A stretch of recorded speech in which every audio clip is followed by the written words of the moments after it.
Lihat seorang pemuda bernama Matthew sedang asik menyelesaikan novel pertamanya yang berjudul Seseorang dari Belakang. Diketahui ia hanyalah pemuda miskin hidup sebatang kara dan bercita-cita menjadi penulis terkenal suatu hari nanti, di mana ia berharap novelnya itu akan diterima oleh penerbit sehingga bisa mengubah hidup serta ekonominya. Hari demi hari ia jalani dengan pekerja harian sebagai kenek mobil box yang tugasnya bongkar muat segala macam barang. Suatu ketika saat mengantar barang pesanan di sebuah kampus, tanpa sengaja Matt melihat seorang penulis novel terkenal yang memberikan seminar kepada mahasiswa jurusan sastra dan literatur. Penulis bernama Alice itu nampak masih muda dan cantik, yang tentu saja Matt yang mulai timbul rasa suka pada pandangan pertama. Namun saat lagi enak-enaknya memandang Alice, ia pun dikagetkan oleh temannya yang menyuruh Matt untuk sadar diri karena mereka hanyalah seorang kuli. Lalu Matt pun pergi melanjutkan pekerjaannya.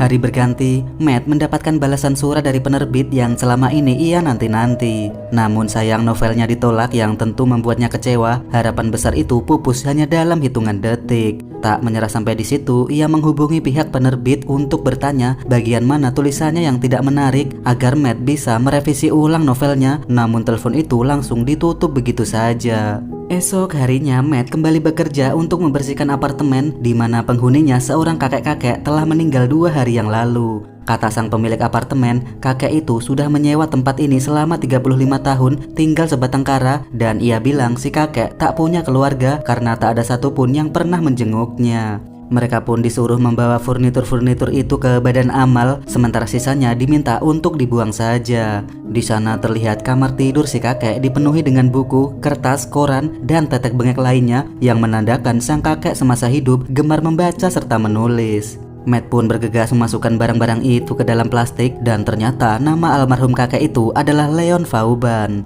Tak hanya itu, Matt menemukan foto masa muda kakek Leon yang dulunya seorang tentara dan pernah bertempur di Aljazair, lalu dikagetkan dengan sebuah buku bersampul kulit berdebu jatuh dari atas lemari. Karena penasaran ia pun membukanya dan rupanya itu adalah buku harian saat dulu Leon menjadi tentara Prancis di Aljazair. Matt menyadari tulisan itu sangat bagus menceritakan tentang kehidupan Leon, mulai dari pertama ia membunuh sampai kegelisahannya di medan pertempuran tanah Afrika.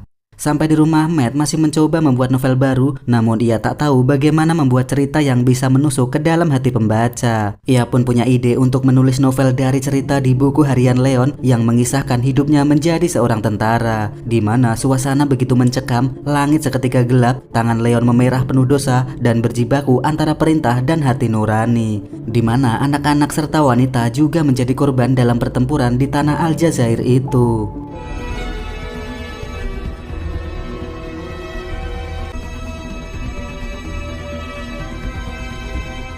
Setelah berhari-hari menulis ulang cerita Leon dengan mengubah nama karakter aslinya, novel itu akhirnya selesai. Namun Matt bingung judul apa yang pas untuk cerita tentara berdarah ini. Ia pun akhirnya menemukan sebuah kalimat pasir Aljazair menghitam karena darah, dan kemudian novel tersebut ia beri judul Pasir yang Hitam.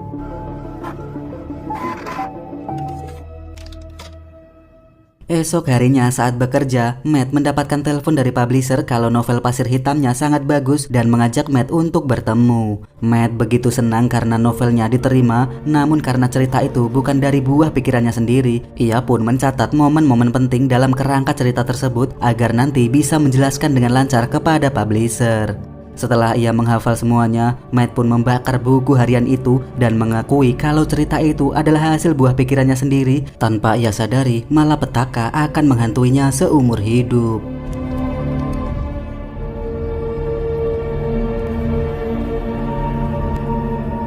Kini akhirnya Matthew bertemu dengan publisher yang begitu senang dengan karya tulisannya. Style penulisan Matt dan cerita novel itu sangat menyentuh jiwa yang membuat para pembaca seolah dibawa ke medan pertempuran. Tanpa sengaja di sana Matt melihat Alice yang juga mereview novel tersebut dan Matt yang jatuh cinta mulai mendekatinya, namun Alice nampak biasa saja karena tak tahu orang ini siapa. Alice juga bilang kalau novel Pasir Hitam itu sangat bagus melebihi ekspektasinya, dan tak lama pemilik toko buku memanggil nama Matthew Vassar dan mengucapkan selamat kepadanya, sehingga Alice pun baru sadar kalau orang yang dari tadi bicara dengannya adalah Matthew Vassar, sang penulis novel Pasir Hitam, yang tentu membuat Alice merasa kagum kepadanya.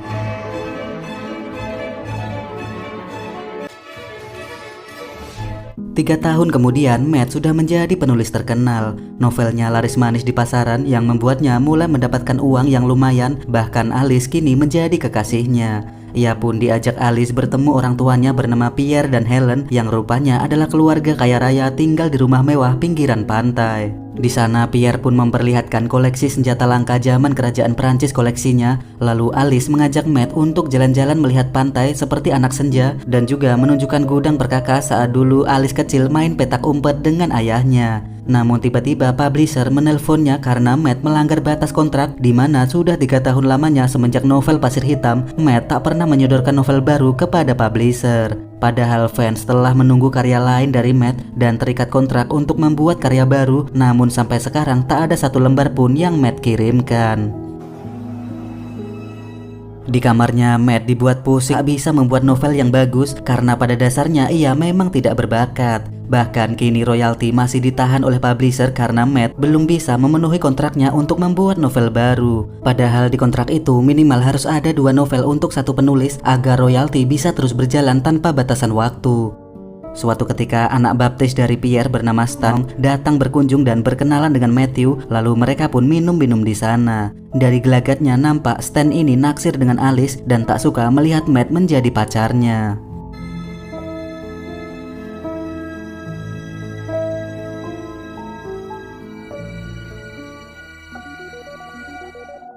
Esok harinya Matt masih bingung dengan cerita apa yang akan ia tulis. Ia pun kembali membuka novel pertamanya yang dulu ditolak publisher berjudul Orang dari Belakang lalu diberikan kepada Alice untuk direview, namun ia tak memberitahu kalau sebenarnya itu novel tulisannya sendiri. Matt bilang publisher mengirimnya tulisan itu untuk direview, namun Matt beralasan ia sedang sibuk dan meminta tolong ke Alice membacanya untuk melihat reaksi Alice terhadap novel tersebut.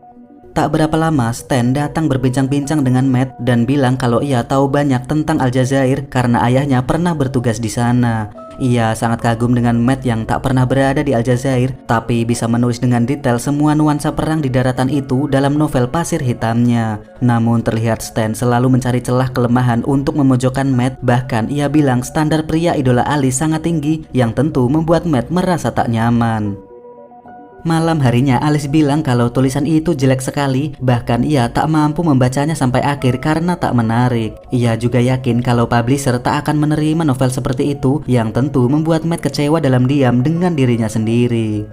Hari berganti saat akan sarapan, Matt ditelepon pihak bank kalau kartu kreditnya telah melebihi limit dan memintanya untuk segera membayar tagihan. Matt tentu kebingungan karena rekeningnya kosong sebab royaltinya tertahan akibat melanggar kontrak dengan publisher, sementara ia sendiri tak bisa membuat novel sebagus Pasir Hitam yang tentu membuatnya semakin stres tertekan dengan kemampuannya sendiri.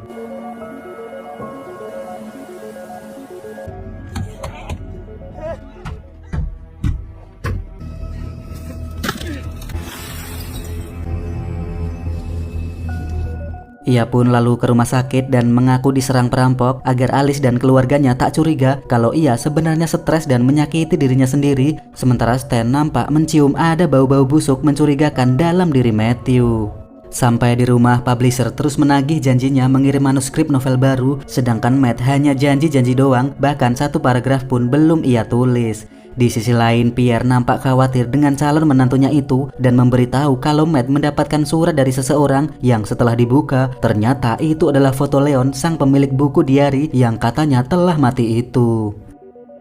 Waktu berlalu, Matt mengunjungi toko buku bersama Alice untuk memberi tanda tangan kepada para fans. Namun tiba-tiba saja, seseorang datang dan mengaku teman dari Leon, lalu berkata, "Kau telah menyalahgunakan diari kenangan orang mati." Pria bernama Arnaud itu meminta uang 500 juta sebagai uang tutup mulut atau ia akan membongkar ke publik kalau novel Pasir Hitam itu bukan hasil karangan Matt. Esok harinya Arnaud menelpon menagih uangnya, sementara Matthew butuh waktu karena tak ada uang di rekeningnya. Arnaud juga tahu kalau Alice dan keluarganya sedang nongkrong di teras, yang artinya selama ini ia telah memata-matai rumah ini. Lalu Matt berjanji akan memberinya pistol koleksi mertuanya yang harganya sangatlah mahal. Tanpa ia sadari, Stan berada di belakangnya dan mendengarkan pembicaraan Matt tentang pistol. Singkat waktu, malam telah larut. Sudah waktunya bagi Matt untuk mencuri pistol koleksi itu dengan sarung tangan golf milik Pierre, lalu memecahkan kaca agar seolah-olah rumah itu dibobol oleh pencuri.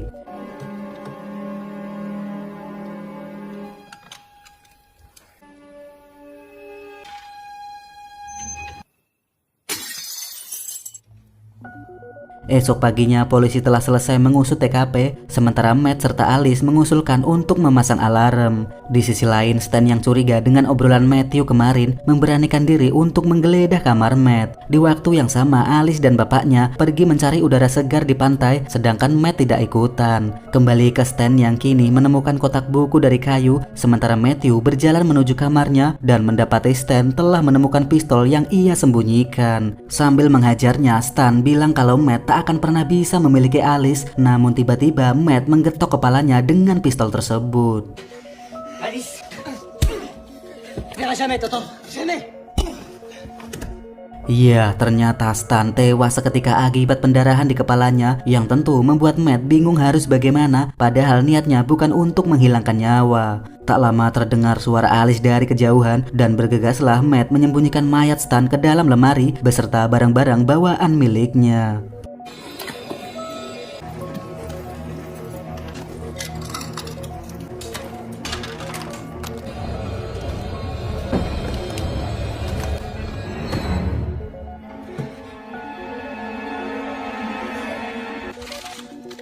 Mathieu, Saat membersihkan dirinya, Matt menyadari ada luka cakaran Stan di lehernya, lalu memakai kaos berkerah untuk menutupi luka itu. Tak lama Pierre dan Alice bertanya-tanya dan mengira kenapa Stan pergi secara tiba-tiba tanpa pamit. Lalu Alice mencoba menelponnya, yang tentu membuat Matt panik lalu bergegas men-silent telepon milik Stan dan mengirim SMS ke Alice yang isinya Stan pergi karena ada urusan mendadak. Malam harinya mereka pun makan malam bersama dan tiba-tiba saja sesuatu menetes dari plafon membasahi meja makan Matt yang bisa saja itu adalah darah dari Stan yang tembus ke bawah. Namun ternyata itu hanya ketakutan Matt semata karena faktanya darah itu adalah mimisan yang keluar dari hidungnya. Alice mencoba membantunya, namun Matt menolak lalu pergi dari sana mengecek lemari yang nyatanya tak ada cairan merah yang bocor menggenangi lantai. Tak lama Alice pun datang bersama anjingnya mengecek keadaan Matt, sedangkan si anjing menggonggong di balik pintu lemari yang membuat Matt sedikit marah menyuruh Alice segera pergi. Kini di tengah malam saat semua tertidur lelap, Matt mengambil peralatan di gudang mertuanya untuk membungkus tubuh Stan dengan tikar. Sekuat tenaga dengan tubuh cungkringnya, ia pun menjatuhkan bungkusan itu dari lantai atas lalu membawanya ke pantai. Agar tubuh itu tenggelam, Matt pun mencari logam pemberat untuk menenggelamkan Stan di laut dan skenario itu akhirnya dimulai.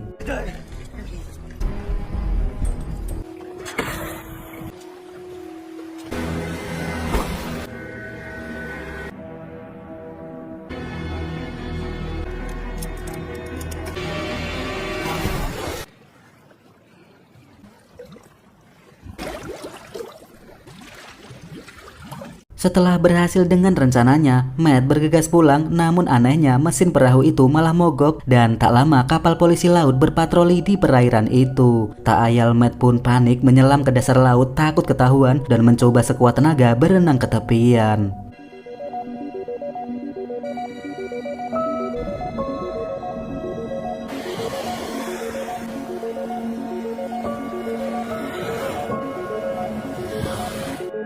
Tak terasa mentari pagi telah datang. Matt buru-buru berjalan pulang sebelum orang rumah bangun dan melihatnya. Ia pun bergegas ke tempat tidur agar seolah-olah tak pergi kemana-mana. Namun faktanya Alice ternyata sudah bangun duluan dan bertanya-tanya dalam hati dari mana saja Matthew semalam ini.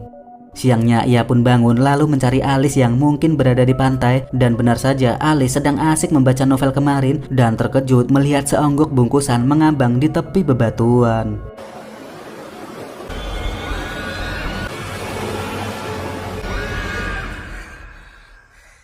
Ternyata itu hanyalah mimpi buruk Matt saja. Lalu ia pun mandi biar segar dan bergegas memberikan pistol koleksi yang ia curi itu kepada Arnaud. Arnaud tentu senang karena pistol antik ini harganya mahal, lalu mengatakan kalau ia adalah anak dari Leon. Bisa dibilang Arnaud ini juga nggak tahu diri. Saat Leon hidup, ia tak pernah mengunjungi ayahnya. Kini setelah buku diari ayahnya laris menjadi novel, ia baru mengakui ayahnya dan memeras uang dari Matthew. Sesampai di rumah, Matt terkejut melihat sikap Alice yang berubah. Ternyata ia mengira semalam Matt pergi berselingkuh sama cewek lain yang tentu dibantah oleh Matt.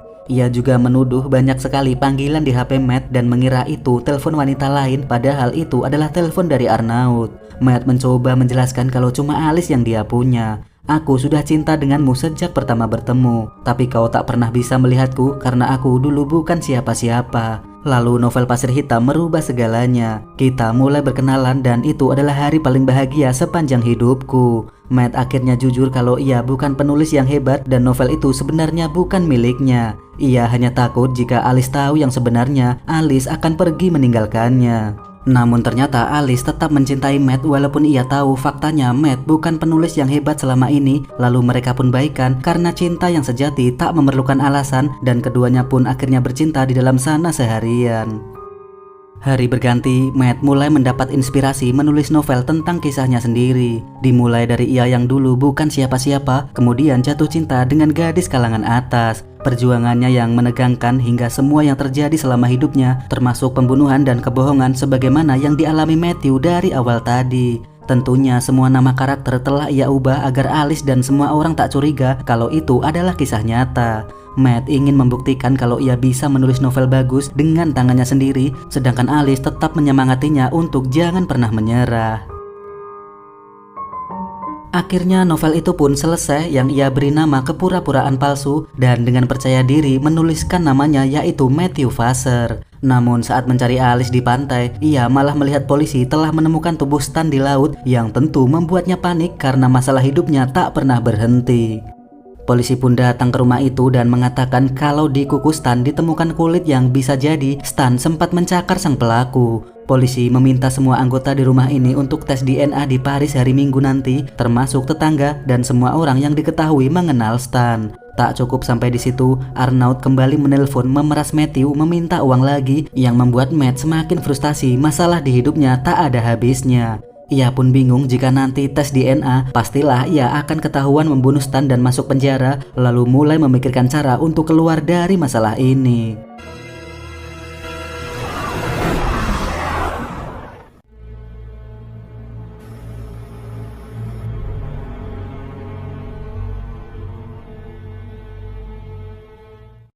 Esok harinya, Alice dan emak bapaknya pergi menemui orang tua Stan di Paris untuk melayat, sedangkan Matt tak bisa ikut dan beralasan ada pertemuan dengan publisher. Entah apa rencananya, Matt kemudian memberikan novel kisah hidupnya itu kepada Alice agar dibaca, lalu Matt berjanji akan menemuinya di Paris untuk tes DNA bareng-bareng di hari Minggu nanti.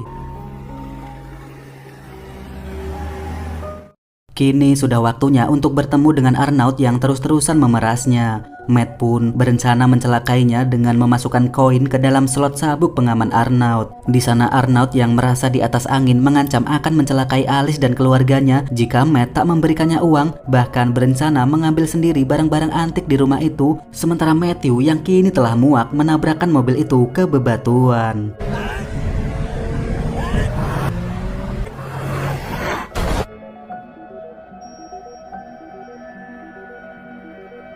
Beruntung Matt ternyata masih hidup, sementara Arnaud rupanya sudah pindah alam. Ia pun punya rencana untuk memindahkan Arnaud ke bangku sopir, lalu memakaikan jam tangan, dompet, serta handphonenya agar semua orang mengira yang mati itu adalah Matthew. Semua itu dilakukannya dengan harapan ia tak harus melakukan tes DNA di Paris dan berakhir membusuk di dalam penjara. Namun resikonya ia akan dianggap telah mati dan selamanya tak akan bisa hidup bersama dengan Alice. Agar skenario itu berjalan dengan sempurna, mobil beserta tubuh itu ia bakar dengan bensin, lalu Matt pun pergi menghilang di mana seluruh dunia akan menganggapnya telah tewas dalam kecelakaan.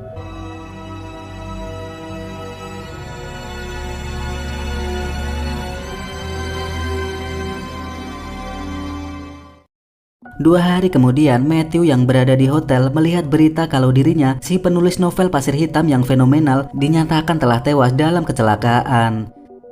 Singkat cerita, 2 tahun telah berlalu. Matt kembali menjadi Matthew yang dulu bekerja sebagai tukang angkut-angkut barang rongsokan. Ia kini telah menerima kalau dirinya bukanlah penulis hebat dan mungkin nasibnya memang harus seperti ini. Baginya lebih baik menjadi orang biasa daripada terkenal dan membusuk di dalam penjara. Walaupun upahnya tak seberapa, setidaknya hidupnya menjadi tenang karena tak harus hidup dalam kepalsuan. Namun tak berapa lama hujan telah turun membasahi jalanan kota. Saat pulang melewati toko buku, ia dikejutkan dengan foto dirinya terpampang karena ternyata novel tulisannya sendiri berjudul Kepura-puraan Palsu berisi kisah hidupnya yang dulu sempat ia berikan ke Alice, kini telah diterima penerbit dan menjadi bestseller di seluruh Eropa. Tak hanya itu, di sana ia juga melihat Alice bersama seorang bayi kecil yang faktanya itu adalah Matthew Junior, anaknya sendiri. Matt pun nampak sedih karena tak bisa memeluk bayinya yang begitu lucu. Namun tiba-tiba saja Alice menatap ke arah pintu dan cerita pun berakhir.